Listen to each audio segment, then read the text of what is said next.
Teman-teman mahasiswa Pondok Pesantren Lur Ciganjur yang saya cintai dan santri online dimanapun Anda berada yang saya muliakan. Alhamdulillah, malam ini kita kembali mempelajari kitab At-Turath wa Tajdid karya Profesor Dr. Hasan Hanafi. Di pertemuan kali ini kita akan bahas poin 2 halaman 53 ya. Wala ya'ni hadal manja al-wuqu' fi nadroh al-mithaliyah dan seterusnya.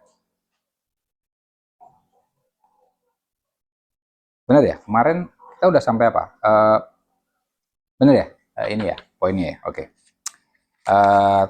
Nanti kita akan ketemu istilah-istilah Marxis seperti basis, suprastruktur, kemudian tambah kesadaran. Oke. Bismillahirrahmanirrahim. Qala al-mu'allifu rahimahullahu ta'ala wa nafa'ana bihi bi ulumi bid-daraini amin. Wala ya'ni hadzal manhaju, metode tradisi dan pembaruan ala Hasan Hanafi ini tidak dimaksudkan untuk apa? Al-wuqu'u fi nadratin mithaliyatin, jatuh ke dalam pandangan idealis, tawaddu taghyirul waqi' bi taghyiril afkar, yang menginginkan perubahan realitas dengan perubahan pemikiran, wa tafsirud dhawahir al-ijtimaiyah, dan menafsirkan fenomena-fenomena sosial bitaghyiri abniyatiha al-fauqiyah, dengan mengubah struktur atasnya atau suprastruktur ya. Al-abniyah al-fauqiyah kita artikan suprastruktur atau struktur yang atas. Wadzalika li'anna turatha al-qadima mazala hayyan fi wujdanil jamahir, masih saja hidup di kesadaran massa, wa mazalatil qiyamul mauruthatu, dan masih saja nilai-nilai yang diwarisi hiyal muwajjihah lisulukiha, menjadi pengarah bagi perilaku massa. Paragraf yang pertama kalimat yang pertama tadi itu adalah tuduhan yang disampaikan kepada Hanafi oleh kaum Marx, ya, Marxis. Yaitu menyatakan bahwa ini tradisi dan pembaruannya Hasan Hanafi ini idealis nih, yang diarah adalah pemikiran, perubahan yang diupayakan adalah perubahan pemikiran, bukan perubahan realitas itu sendiri. Itu menurut kaum Marx itu adalah kaum Marxis ya, itu adalah pendekatan idealis. Perlu diketahui tadi ada al-abniyah at-tahti al-fauqiyah. Jadi ada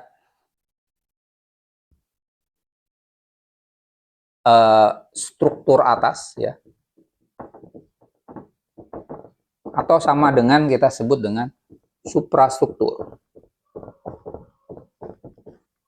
Oke. Nanti ada struktur bawah yang disebut dengan basis. Nah, bagi orang-orang Marxis ya, bentar, ini jangan kayak gini nih kalau mau bikin tabel nih. Gini berarti kepanjangan. Gini. Ini Marxis ya. Nanti Hasan Hanafi ya. Dia mengatakan ada dua struktur ya. Ini struktur atas atau tadi apa? Suprastruktur.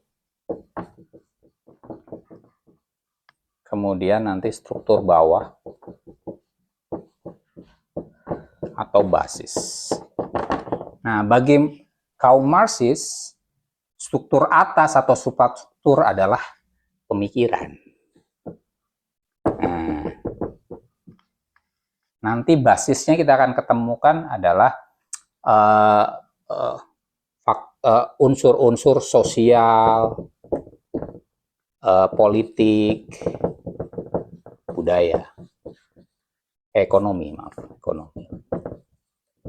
Tapi utamanya adalah ekonomi. Nah, yang diidealkan oleh kaum Marxis adalah kalau mau mengubah itu ya nanti basis, ya. Kalau masih ngomongin pemikiran, itu masih di permukaan. Nah, jika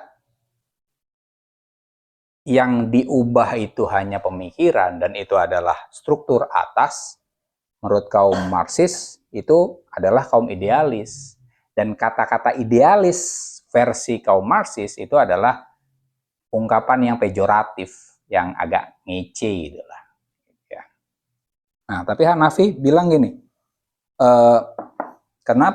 kenapa oke lah, Hanafi mengatakan oke, taruhlah memang pemikiran. Tapi kenapa Hanafi di tataran pemikiran yang diarah itu karena yang didalami oleh Hanafi itu tradisi lama, ya kan, tradisi. Kenapa kok tradisi yang didalami? Jadi bukan masalah ini dan ini. Karena tradisi itu masih hidup di kesadaran masyarakat, masih mengatur masyarakat gitu. Jadi bisa dikatakan bagi Hanafi ini yang basis itu malah tradisi nanti. Ya. Ini pertama dulu ya. Apa yang suprastruktur? Ini perilaku. Gitu. Jadi ini pembelaan awal bagi dia. Yang saya dalami tradisi. Tapi tradisi ini sebenarnya satu basis. Kenapa? Karena dengan adanya tradisi muncul berbagai perilaku masyarakat. Ya. Kayak misalnya di kalangan santri ada kecenderungan, mungkin kalian nggak tahu sekarang masih atau enggak. Biasanya masih santri, sanawiyah, aliyah itu kalau mau minum kan duduk dulu. Sudah ngeliat nggak? Misalnya orang lagi santri-santri perempuan tuh, anak saya santriwati juga kayak gitu. Lagi turun dari mobil kemudian pengen minum gitu, langsung jongkok gitu. Itu kan perilaku ya. Itu kenapa? Karena ada basis tradisi di baliknya, yaitu apa? Kalau mau minum, sunahnya adalah duduk, ya kan gitu kan? Dan atau kita berinteraksi atau nulis cenderungnya pakai tangan kanan, makan pakai tangan kanan kita lebih utamakan. Itu juga kan perilaku yang basisnya adalah tradisi. Kalau kita kemudian punya anak, punya ponakan, punya saudara masih kecil kemudian pakai tangan kiri, cenderungnya kan kita melarang kan? Itu karena ada tradisi. Itu sebagai contoh ya. Ada tradisi yang kuat. Nah, Hanafi itu di sini dan dia bilang ini nih masih sangat berpengaruh, makanya saya berbicara di sini gitu. Oke. Wal haqiqah, sejatinya anna hadhil masyakilal manhaji, anna hadhihi, bahwa hal ini itu al masyakilul manhajiyah, adalah persoalan metodologis. Mithlu ayyuhuma huwal amil al muwajjih, faktor pengarah itu yang mana? Al bina al fauqi amil bina at tahti, apakah struktur yang atas atau struktur yang bawah? Yang mempengaruhi kita sebenarnya mana nih? Kalau oke lah kita ngikutin Marx tadi. Sebenarnya yang banyak berpengaruh pada diri kita itu apakah pemikiran atau struktur sosial? Nah, kalau Marx itu kan bilang pendapat kita atau perilaku kita itu ditentukan oleh kelas sosial kita itu seperti apa. Ya. Bagi orang-orang yang kelas sosialnya itu lebih condong ke kelas pekerja dan seterusnya, itu dia akan marah melihat anggota dewan joget-joget misalnya gitu. Nah, itu tadi. Tapi bagi orang yang nyantai-nyantai saja, maka dia akan yang ngerasa kelas sosialnya itu nggak di situ, jadi biasa aja. Ya, tempo hari tuh tahun ya masih cukup lama lah, zaman saya masih S2 itu saya pernah nulis tentang konsumerisme. Saya kemudian mengkaji Baudrillard kalau nggak salah, ya, yang jelas membahas tentang konsumerisme. Di makalah saya mengkritik konsumerisme, gitu. Bagi saya ini budayanya kapitalis lah gitu ya. Tapi teman saya sebaliknya, dia orang ekonomi UI gitu, kemudian konsumerisme itu penting gitu. Konsumerisme itu penting. Kita waktu itu memang diskusinya di Citos gitu, tempat konsumeris betul kan ya. Ini kita bisa menikmati ini semua itu gara-gara konsumerisme. Jadi bagi orang kaum ekonom, semakin banyak orang yang mengkonsumsi itu semakin bagus gitu. Paham nggak sampai sini? Itu tadi pandangan orang itu bergantung pada kelas sosialnya atau kecenderungannya kemana nih. Tapi tadi bagi kaum Marxis ya itu tadi pemikiran itu dibentuk oleh struktur sosial, ekonomi, politik dan seterusnya. Anda partainya apa, misalnya gitu kan? Kalau partainya Gerindra misalnya gitu, ya akan membela pemerintah sedemikian rupa, begitu kan? Tapi kalau kemudian Anda Abbas ya, anak Abah ya, anak Abah dia akan mengkritik pemerintahan gitu kan, sama kan? Itu sebagai contoh. Nah, Hanafi bilang justru di sini nih, tradisi kalau pemikiran bisa mengubah perilaku kita, gitu. Karena ada basis keyakinan dan itu adalah pemikiran, itu bisa menentukan pikiran kita. Nah tadi, maka sebenarnya yang menjadi penentu perilaku kita itu apakah suprastruktur ataukah basis. Nah itu, ini masih menjadi persoalan filosofis. Ayyuhuma lahul aulawiyah, mana yang lebih penting? Al-abniyah al-ijtimaiyah amin nadoriyat, struktur sosial atau teori. Bagi orang-orang yang Marxis atau dalam hal ini basisnya adalah sosial politik ekonomi gitu, teori mulu, suka dengar gitu kan, teori lu, idealis lu, ya kan di Indonesia kita suka dengar gitu kan, anak muda yang idealis lu, nanti juga kalau udah punya kedudukan berubah tuh, gitu. Nah itu sebagai contoh gitu. Jadi mana yang lebih penting, apakah struktur sosial ataukah teori? Oke. Hadhil mukobalat ya. Oposisi ini semuanya kuluha tantiju anwad insuriyin lil masail. Dihasilkan oleh posisi formalis atau pandangan formalis terhadap persoalan-persoalan. Apa itu pandangan formalis? Wa al-wad'ul ladzi yufassilu baina janibai dhahirah al-wahidah. Yaitu posisi yang memisahkan antara dua sisi di dalam satu fenomena. Asuri wal madi. Yaitu sisi formal dan sisi material. Ini menurut Hanafi, kenapa muncul perdebatan tadi ya, apakah yang penting suprastruktur atau basis? Ini menurut Hanafi ini karena ada kecenderungan yang formalis dalam pengertian dia lebih tepatnya ini dualis lah ya.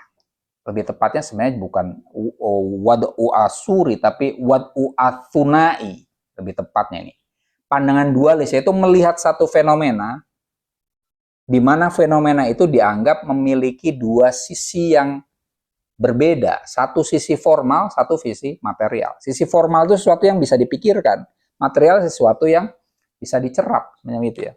Jadi satu fenomena itu bagi kaum dualis itu ada forma ya, ada materi. Ini sebenarnya berawalnya paling tidak dari pandangan Platonis ya. Kalau kalian mempelajari filsafat Yunani ini, jadi uh, yang yang materi ini yang kita kelihatan ini sebenarnya bagi orang-orang yang uh, Platonis tadi itu ya tiruan yang tidak sempurna dari forma. Ya, misalnya begini, ada apa? Manusia, misalnya gitu ya. Manusia sebagai manusia itu adalah forma, ide nanti. Nanti kemudian ketika manusia itu bentuknya adalah Mas Faik misalnya, nah itu udah apa namanya mimesis, tiruan dari ide yang forma tadi, ada unsur material di situ. Nah, bagi orang-orang Platonis itu nanti yang materi malah jadinya tidak begitu penting, ya. Ini Platonis. Tapi di sisi lain nanti kaum materialis juga itu sebaliknya. Forma itu apa? Misalnya gitu kan. Ide itu apa? Itu kan cuman apa namanya suatu pemikiran yang wujudnya bola alam visual, tapi materi itu jelas. Nah gitu. Jadi ini perdebatan klasik lah yang biasa muncul di Eropa, Mas. Dulu zaman dulu. Jadi Eropa itu ada kecenderungan yang mukobilat tadi, apa namanya beroposisi. Kalau satu fenomena dinyatakan punya dua sisi, maka ada yang pro sisi yang pertama, ada yang pro sisi yang kedua. Ini nanti Hanafi melihat ini tidak, kenapa muncul kritikan kepada Hanafi bahwa dia disebut idealis ya karena itu tadi ya, ada pandangan yang dualis. Kedua, natijata li fuqdanit tawazun fi syu'uril bahith. Pandangan yang kritis terhadap Hanafi yang mempelajari tradisi itu karena apa? Hasil dari hilangnya keseimbangan di kesadaran peneliti. Karena cenderung dualis tadi, ya maka dia kemudian menjadi bias, ya, bias pada salah satu pandangan. Karena bias, misalnya apakah ke ke basis atau ke suprastruktur, apakah ke forma atau ke materi, maka kemudian dia tidak berimbang. Nah, itu Hanafi. Kemudian wa tawaddu ala tafsir dhahir bi amilin wahid, dan keinginan untuk menafsirkan suatu fenomena dengan satu faktor saja. Kalau sudah bias, misalnya biasnya kepada basis, maka semua hal ditafsirkan dengan bias yang dia pilih. Ya, seperti tadi, Marx itu orang yang bias, tidak adil. Di mana dia mengembalikan segala fenomena kepada sosial, politik, dan utamanya ekonomi. Pendapat orang itu kemudian dilihat, dia kelas sosial ekonominya di mana? Itu Marx. Nanti ada Sigmund Freud, ya kan?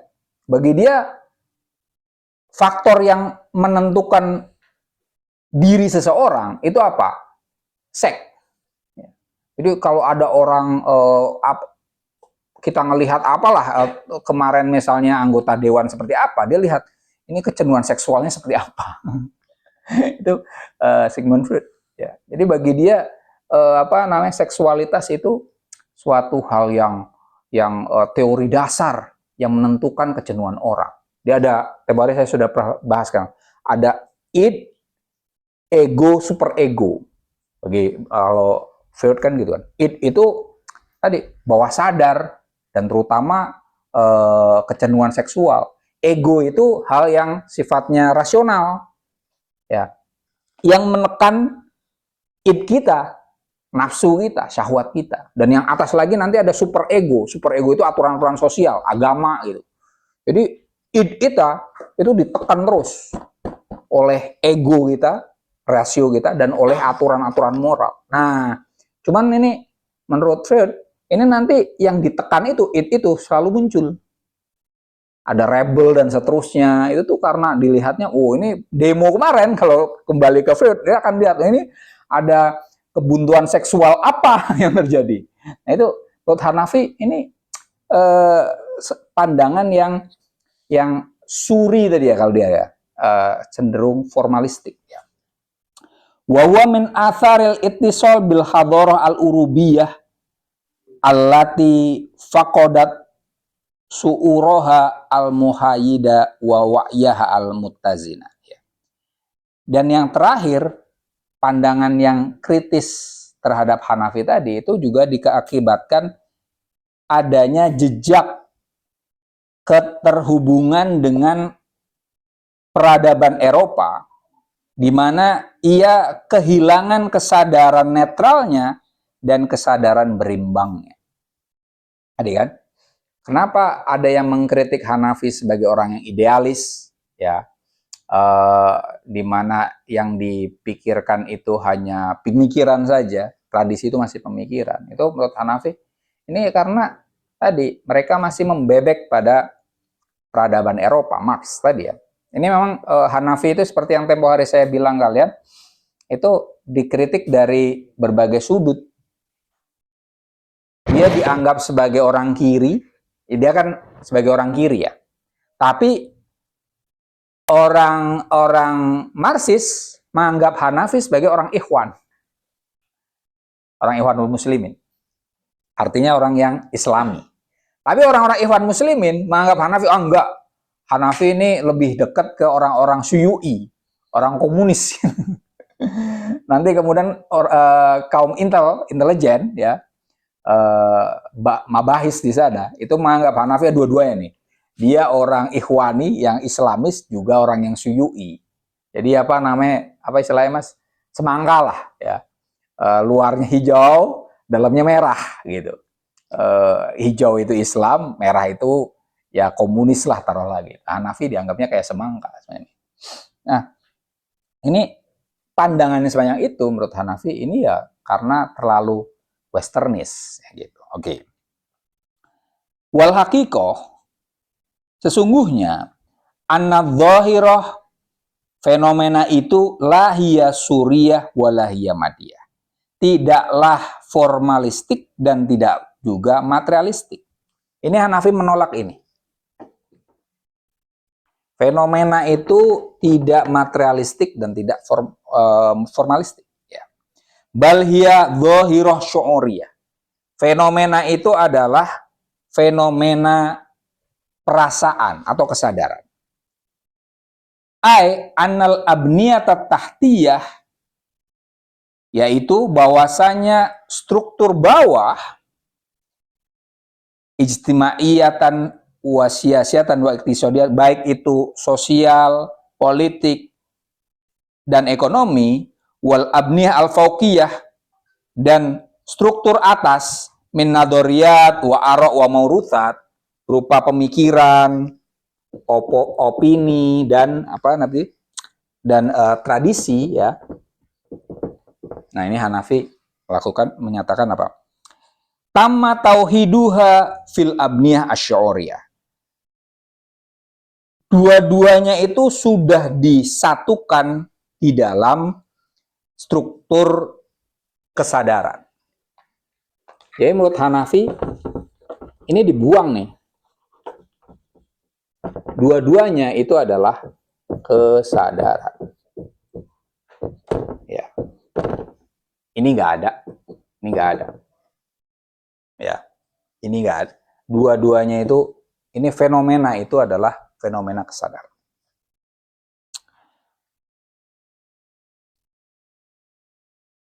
Wahia al-abniyah al-fi'liyah allati tuhaddidu sulukal jamahir.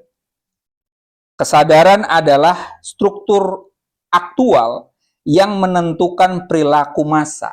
Tadi kan ya, kesadaran itu adalah penentu perilaku kita. Ini nanti kesadaran, nanti ada unsur tradisi di dalam. Falwaqi kharijas su'ur khawa'un. Realitas di luar kesadaran itu kosong. Wan nadhariyatu kharijal qasdi la fi'la laha. Dan teori di luar intensi, maksud Qasdun itu kan kesadaran itu pasti mengarah kepada sesuatu. Nah, itu maka dan pengarahan kepada sesuatu disebut dengan intensi ya. La fi'la laha.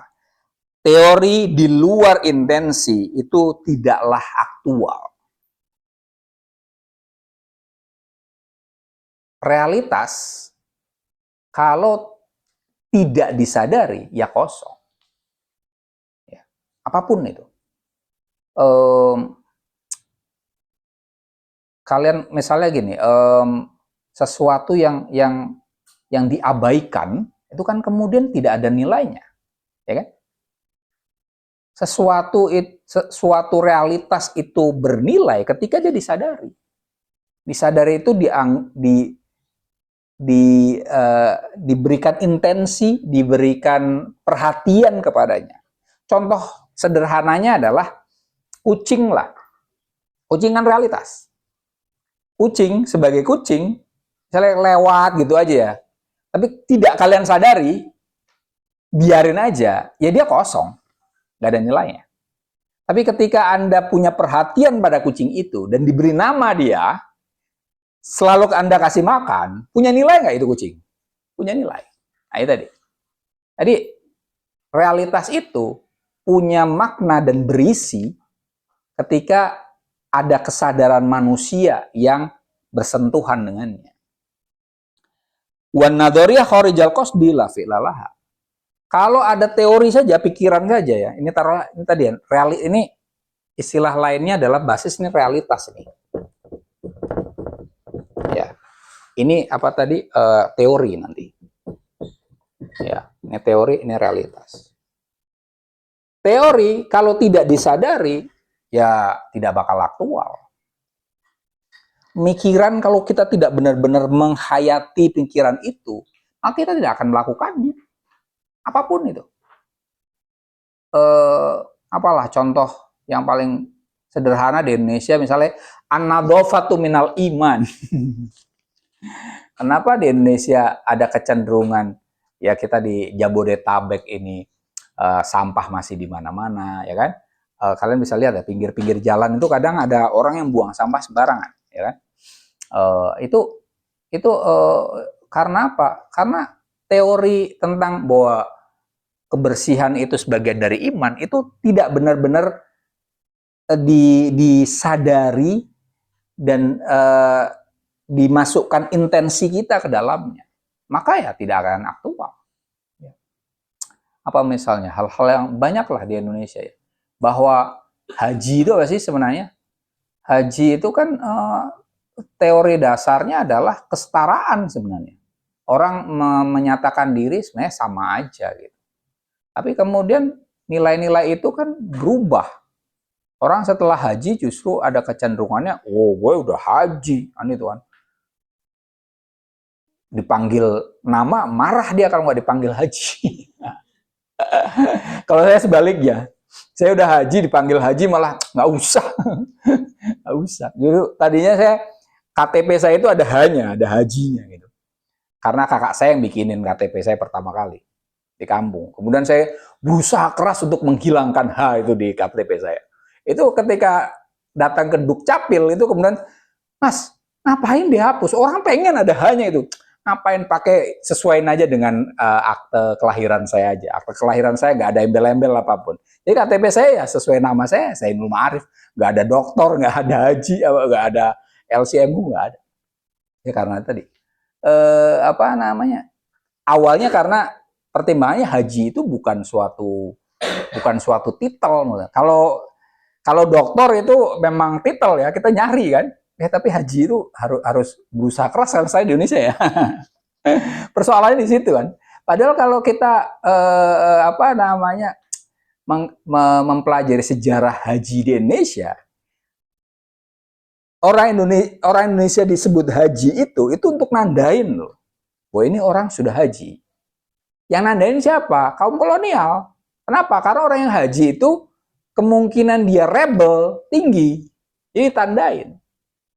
Jadi kaum kolonial yang memberikan label haji. Kalian kalau ke Timur Tengah taruhlah di Mesir itu ya nggak ada itu istilah haji disebut haji. Orang Indonesia aja yang norak. Ya, nah, itu sebagai contoh. Apa kita yang tadi kalau sampai ke situ? Oh, yang ingin saya katakan adalah haji itu sebenarnya ada teorinya di baliknya. Tapi kenapa? Dan teorinya itu adalah egalitarianisme, kesetaraan. Tapi prakteknya nggak jadi. Ya karena tadi tidak menjadi intensi utama. Orang berhaji justru sebagian karena ingin punya titel itu. Ya, sebagai contoh. Oke.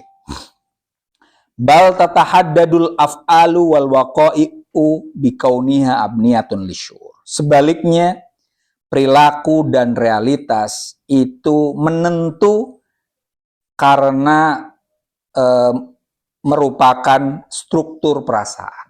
Tadi ya. Teori tanpa kesadaran kosong. Realitas tanpa kesadaran kosong. Teori tanpa kesadaran tidak aktual.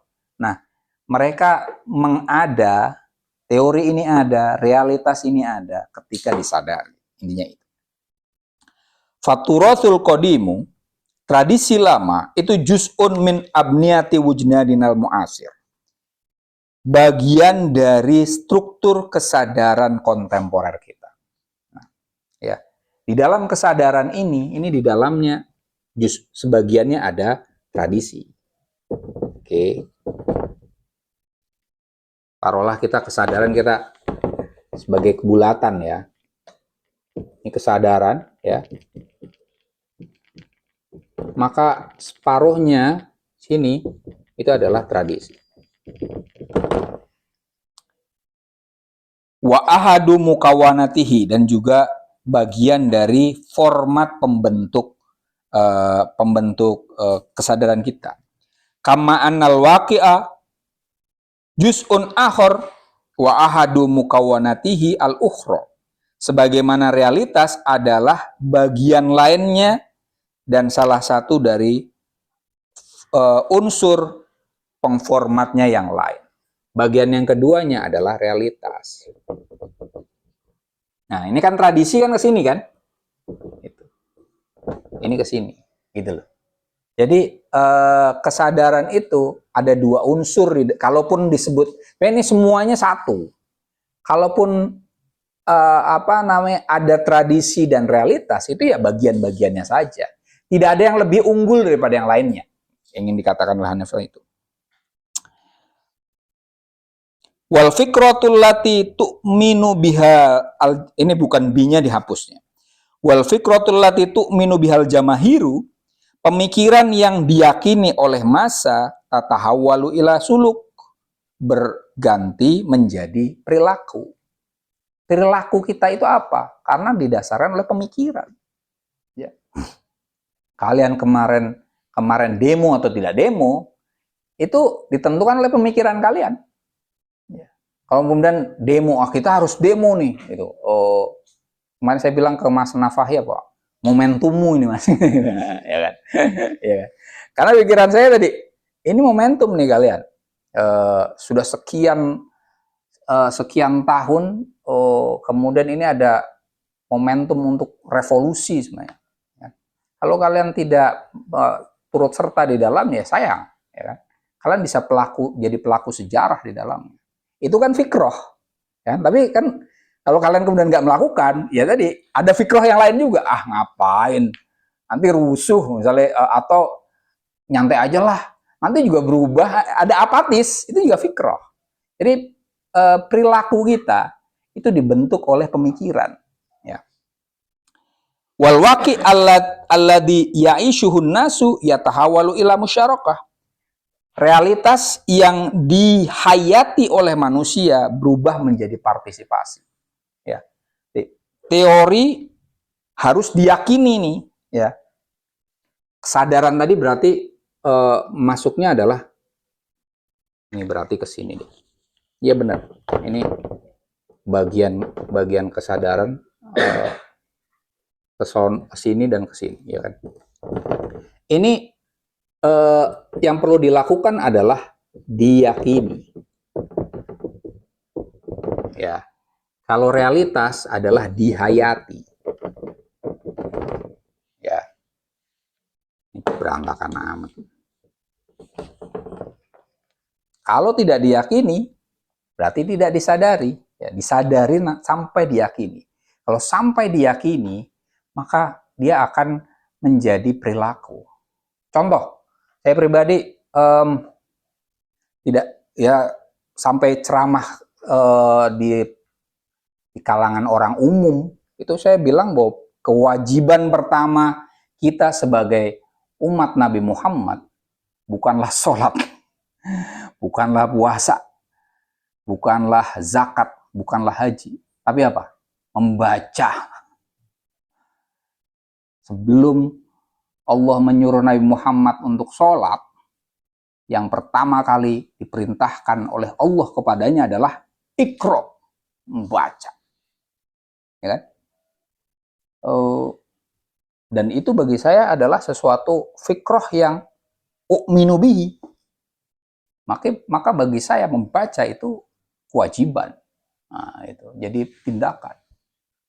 Kalau itu menjadi suatu keyakinan yang nanti juga dihayati, ya, masyarakat itu menjadi realitas, ya perubahan dasar. Kita tidak akan ketemu lagi orang-orang yang bisa membaca tapi tidak mengerti maknanya.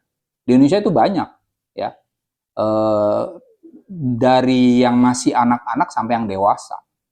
Temu kata-kata, jadi paling banter dia sampai ke makna literalnya saja udah alhamdulillah itu. Sampai ke magza atau makna terdalamnya nggak nyampe. Kenapa? Ya karena cuman paling banter ya bisa baca doang. Seperti ini aja lah. Relasi umat Islam di Indonesia dengan Al-Quran.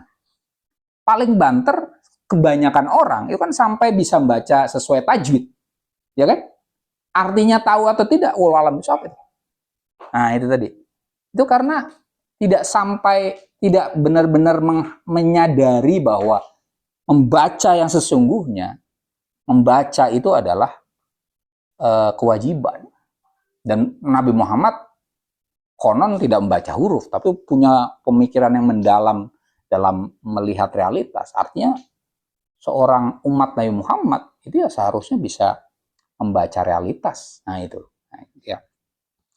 Itu sebagai contoh. Kalau tu'minu bihi, maka akan berubah menjadi perilaku. Gerakan literasi. Ya. Tapi kalau tidak, ya tidak akan jadi suluk. Realitas, kalau tadi ya, jadi perilaku, lama-lama dia akan menjadi realitas. Realitas itu jika dihayati oleh manusia, maka akan ada partisipasi dalamnya. Tadi ya. Oke. Artinya bisa bareng-bareng.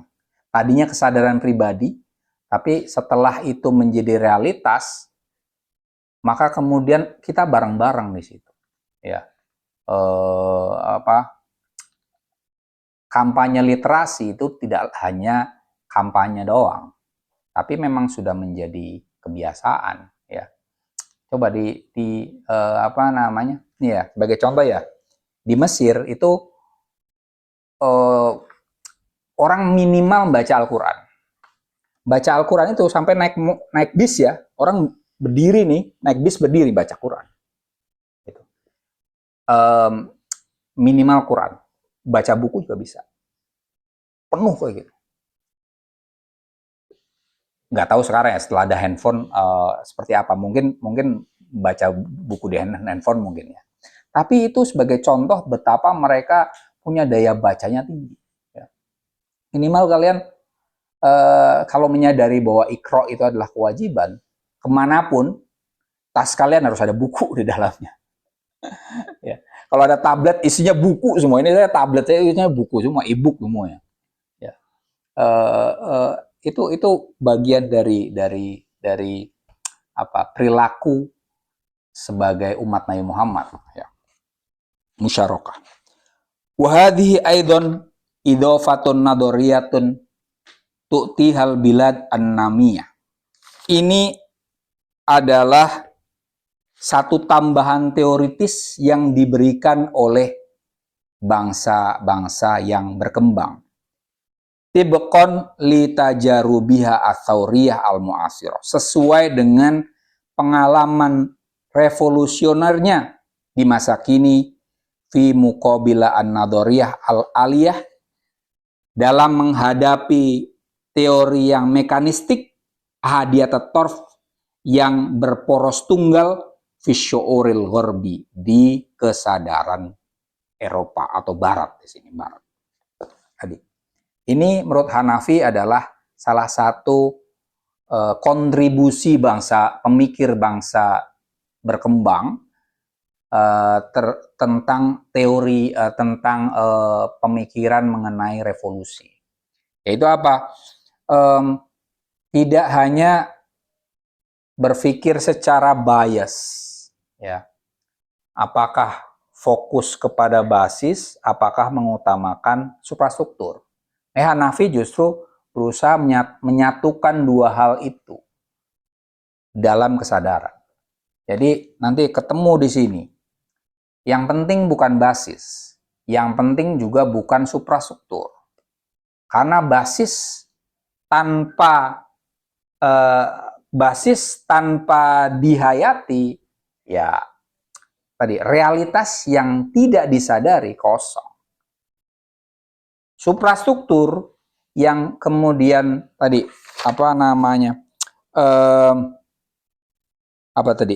suprastruktur yang tidak diintensi, tidak benar-benar dihayati, itu juga gak ada gunanya, tidak ada aktual. Jadi semuanya ini disatukan dalam kesadaran. Ini artinya Hanafi menunjukkan kecenderungan monistik. Ya, monistik itu, kalau ini kan dualis ya. Ini dualis. Eropa itu cenderungnya dualis. Dua, pikirannya pro kontra. Kalau Hanafi ini karena dia seorang muwahhid, orang yang bertauhid, maka cara pandangnya adalah satu. Gitu ya, satu. Gak ada itu kalau orang idealis kayak Hegel ya. Kalau ini kan Marx kan di sini ya. Ini di sini Marx, di sini Hegel ya. Hegel yang penting adalah pemikiran dan perubahan pemikiran. Sementara Marx bilang oh enggak, yang penting adalah ekonomi. Nah itu. Hanafi bilang oh, enggak. Pemikiran kalau tidak disadari ya kosong juga. Ekonomi atau realitas kalau tidak tidak dihayati juga kosong sebenarnya. Nah, tapi dua-duanya akan bermakna ketika disadari. Nah, itu tadi. Dia Aufgehebennya berupaya untuk mensintesiskan dan menyatukan dua hal yang selama ini harus utamakan oleh Eropa. Malam ini cukup itu saja. Pekan depan kita akan bahas tentang Hanafi ini, nanti ada pernyataannya tentang idealisme. Jadi minggu depan ini, kalau sekarang kita membahas tentang Hanafi dikritik sebagai idealis, nanti pekan depan kita akan bahas tentang bagaimana Hanafi justru nanti membela idealisme pada titik tertentu. Kurang lebihnya itu saja yang bisa saya sampaikan malam ini. Wassalamualaikum warahmatullahi wabarakatuh.